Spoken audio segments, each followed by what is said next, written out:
Capítulo 4. El capo de los Rogelios. El expresarse con cierta libertad sobre cualquier ámbito de la vida tendría que ser algo que hiciera todo el mundo por simple salud mental, aunque no hagas demasiados amigos en el intervalo. En la vida habitual, en el petit comité, cada uno podemos decir lo que queramos y la mayoría de veces no pasa más allá de quien tenemos al lado. No obstante, el hecho de publicar esas mismas ideas en un blog, por muy particulares que sean, implica que llegan a mucha más gente de la que lo harían normalmente. No hace falta que sean sesudas opiniones catedráticas, sino que cualquier tontería puede llegar a hacerse viral si hace gracia a la gente que lo lee. En mi caso, Memento Mori se convirtió en mi Speaker's Corner particular, donde expresaba libremente mi opinión sobre la situación del mundo conforme mis creencias y principios. Ello me llevaba a repartir capones a diestra y siniestra en la confianza de que, si bien era consciente de que estaba hablando en un sitio público, más que un sermón en la plaza mayor de tu pueblo, estás echando un mitin en medio de un páramo de los moneros. El único inconveniente era que, por lo visto, no estaba tan solo como creía, y me leía más de lo que yo mismo me imaginaba. Como comentaba en el capítulo anterior, el hecho de publicar mis opiniones casi a diario creaba una suerte de parroquianos que repetían asiduamente en busca de la homilía de Memento Mori. Unos se postulaban a favor, otros en contra, pero mis posts también atraían a no poco número de trolls que intentaban crear merdé entre los usuarios del blog. Reventadores que un servidor iba capeando con más o menos fortuna conforme que iban atacando el blog. Sin embargo, a finales de julio de 2005, con más de 100 artículos publicados ya, la afluencia de estos seres del inframundo internetero se hizo demasiado habitual, hasta el punto de molestar más de lo que debieran.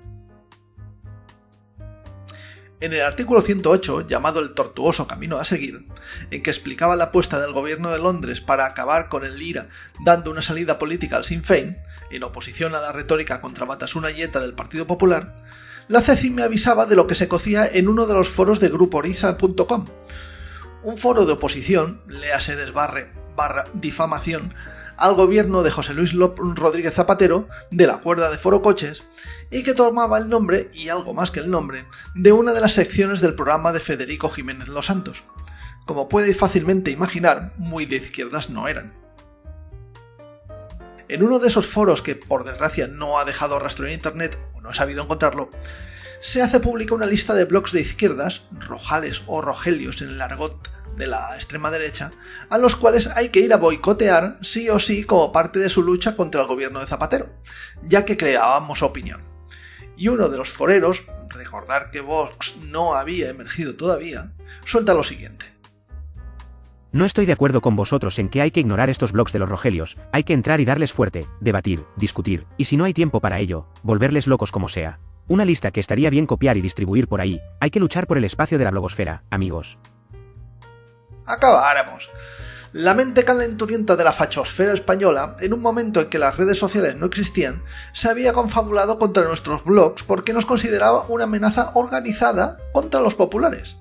Lo mejor de todo es que según esta gente, esta conspiración de la izquierda estaba encabezada por una de mis parroquianas, mala puta, y un servidor.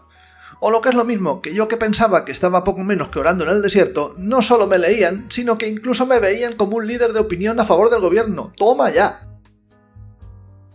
Superado el primer momento de estupor, la situación me hizo reflexionar hasta qué punto lo que expresaba en Memento Mori podía tener repercusión en mi entorno y en mi propia seguridad personal, habida cuenta que nunca me he escondido de mis opiniones fuera la plataforma que fuera.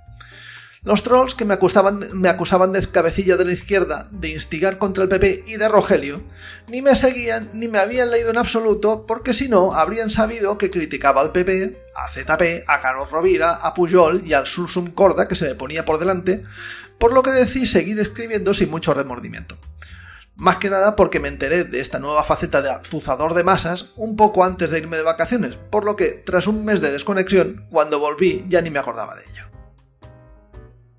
Sea como sea, dado que los ataques de los trolls ya cansaban y viendo que muchos de ellos aprovechaban mi permisividad para con los comentarios no ofensivos para utilizarlos como plataforma publicitaria de sus ideas, decidí, aprovechando una función de blogger, que solo pudieran dejar comentarios los que tuvieran perfil de Google.